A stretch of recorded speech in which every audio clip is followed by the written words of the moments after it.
The new Lambda function is here. How does it work? Why all the hype around it? And is it for advanced Excel users only? Well, I'm going to answer those questions and more in this video.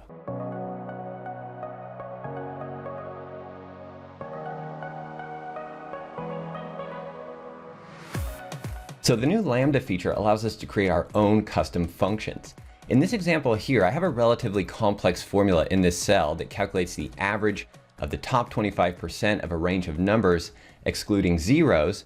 And in the cell to the right of it here, I've used Lambda to create a custom function called average.top, which runs that same calculation, but it only requires these two inputs here, which is the range that we want to calculate on and the percentage amount. And the great part about this is that we can reuse this function anywhere on this workbook on a different range of numbers, or even in other workbooks. Now, Lambda also has some advanced features for recursion and even a set of functions to help with much more advanced and complex calculations, which is awesome. In this video, I'm first going to start out by explaining how to create a basic Lambda, and then I'll explain some of the benefits of Lambda and who should be using this. I'll also give some best practices for using Lambdas, so if you know how to use Lambdas already, you might still learn some stuff in this video. Now, I should also mention that Lambda is only available on the Insiders channels for Microsoft 365 right now, and it'll be rolling out to the other channels in the future. So let's take a look at how to use Lambdas.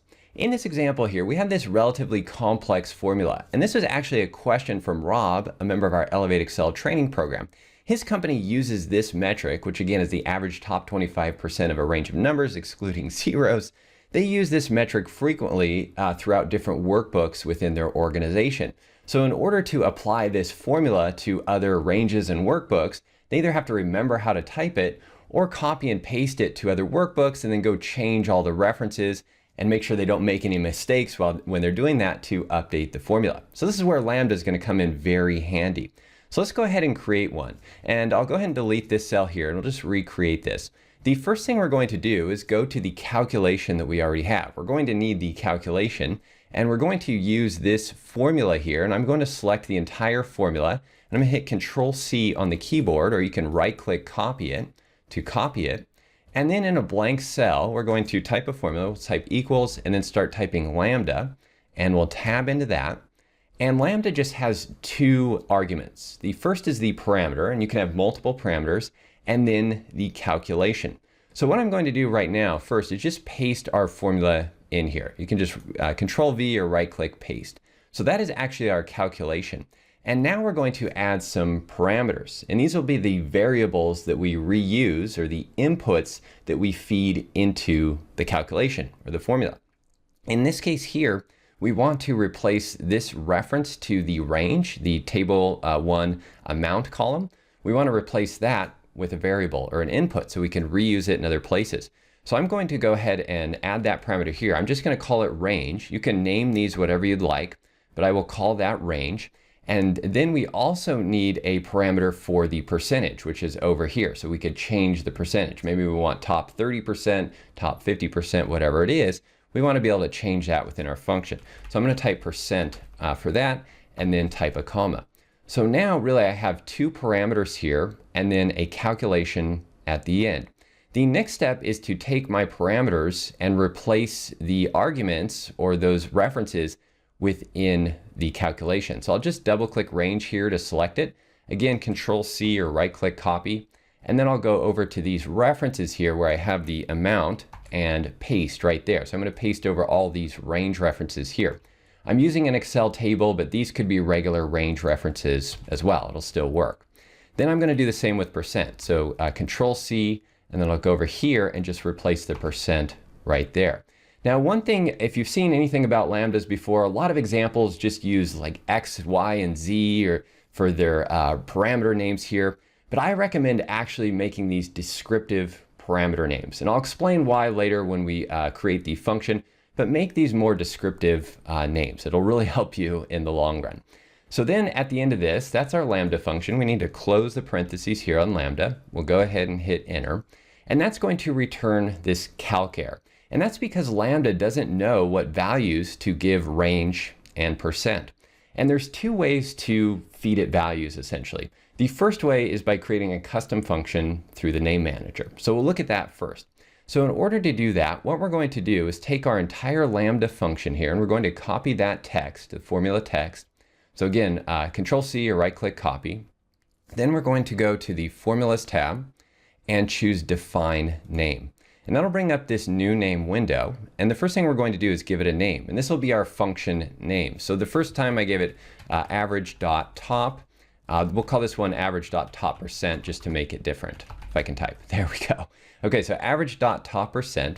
Now we also have a comment here. And the comment will be the description of the function. And it's important to type this out as well. So this is going to calculate top percent of range excluding zeros. So we'll just put that, something like that here.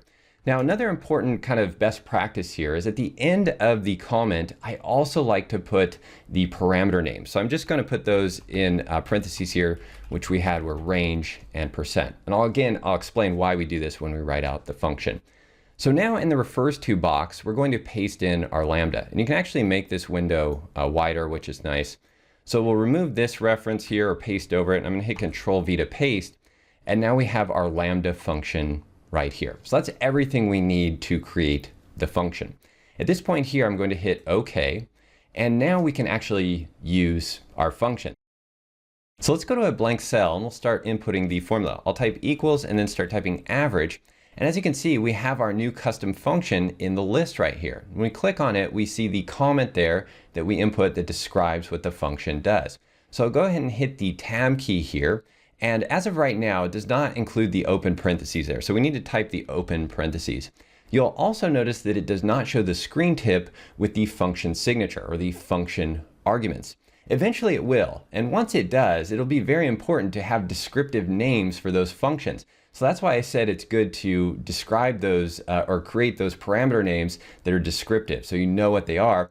Otherwise, you'd have to go back into the name manager and figure out what your parameters are.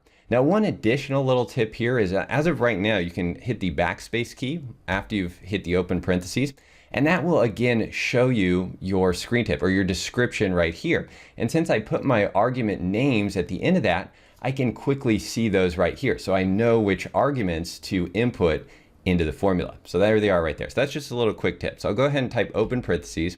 That will disappear, but I know my first argument is the range. So I'll just go ahead and make a reference to the amount column here in the range. Again, that could be a regular range as well. It doesn't have to be a table reference. Then type a comma. And here, if I had 25% stored in a cell, I could create a reference to that cell, or I can just type 0.25 in here and close the parentheses. And that's all I need for this formula. I'll go ahead and hit enter, and that will calculate. And as you can see, it returns the exact same result as the cell that contains the original average if formula. Now I mentioned that there's two ways to calculate the lambda. The first way is using that named range and creating the function. But if we go back to our original cell here that contains the lambda function, we can also feed it the arguments here, the parameters. We can feed the values in by going out to the very end of the formula and typing open parentheses and then creating references to our parameters. So I'll first select the amount column here to make a reference to the amount column. Then I'll type a comma and do 0.25 and then close the parentheses. So this is kind of interesting notation that you might not have seen before, but having these parameters out at the end in parentheses will feed those parameter values into the lambda over here. And they just need to be in the same order that they're listed here within lambda. So now when we hit enter, that's going to feed those values in and do the calculation and return the same results. So you might want to use this when you're defining your lambdas and testing them before you go copy the lambda function into the name manager to create the new function. So now let's talk about one of the major benefits of Lambda, which is reusability. As I mentioned, we can use our new function anywhere. So I'm going to go over to this other sheet here where I have a different set of data and just quickly write out that same formula. So average top percent, we'll tab into that, open the parentheses, we're going to reference our amount column here, comma. Now if we want a different percentage, maybe we want top 30%, we'll do top 0.30, close the parentheses and hit enter. And that's going to run that calculation, that complex average ifs calculation on this range of numbers and return the result right here. And we can also use lambdas in other workbooks. Now it's important to note that the lambda is stored in the workbook you created in. So if I go to this new workbook over here and I start typing equals average, you can see that I don't see my custom function in the list here. And that's because the lambda or the named range does not yet exist in this workbook. So one easy way to bring it over is to just copy and paste a formula or a cell that contains the lambda function like this one does here. So I'll hit Control C to copy this. I'll go over to my new workbook, hit Control V to paste.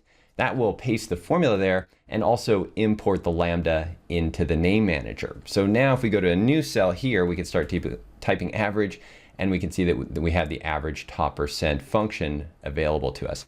You'll also want to note that this cell that we copied in is still referencing the old workbook and creates a link back to that. So you either want to delete this formula here or modify it to work with the new workbook. And you can modify your existing lambdas by going to the Formulas tab here and pressing the Name Manager button. Keyboard shortcut is Control F3. That'll bring up this window here with a list of all of your named ranges, including your lambdas.